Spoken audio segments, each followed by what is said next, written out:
मका पिकाचं कमी झालेलं उत्पन्न आणि मागणीत मोठ्या प्रमाणावर वाढ होत असल्याने दर तेजीत आहे.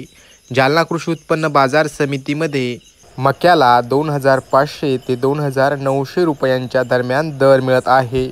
तर नवीन मक्याला 2,200 रुपये ते 2,400 रुपये प्रति क्विंटल एवढा दर मिळत आहे.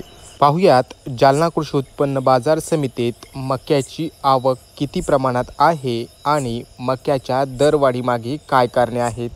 जालना कृषी उत्पन्न बाजार समितीमध्ये मक्काची आवक ही 2 अंकी आहे. कारण यंदा पाऊस मान कमी असल्यामुळं हिवाळीची जी मक्काचे उत्पादन येत होते ते कमी झाले आहे. तसेच मक्काला चांगल्या प्रकारे भाव मिळत आहे. आता नेमकेच नवीन मक्का चालू झाली, तिची आवक 50 ते 60 क्विंटलची असून भावही त्याप्रमाणे चांगले ओल्या मक्काला चांगले मिळत आहे. ओली मक्का 2200 पासून 2400 विकते, तर जुनी मक्का 2700 पासून 2950 विकते.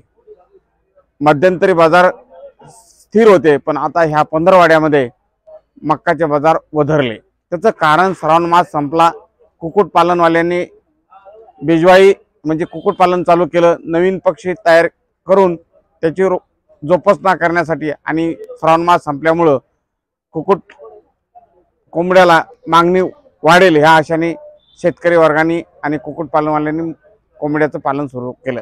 त्याच्यामुळे बाजार वाढले. त्याच यंदा कोणाकडेच मक्काचा स्टॉक नसल्यामुळं मक्काला अधिक मागणी असल्यामुळं मक्काचे भाव वाढले.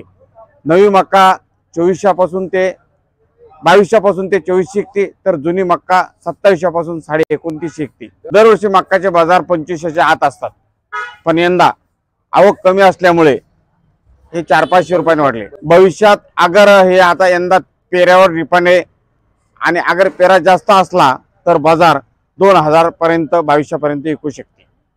बाजारात मक्याची आवक वाढल्यास दर दबावात येऊन 2000 ते 2200 रुपयांपर्यंत येऊ शकतात.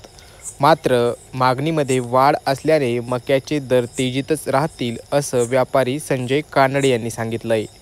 Narayan Kale, news 18 local, Jalna.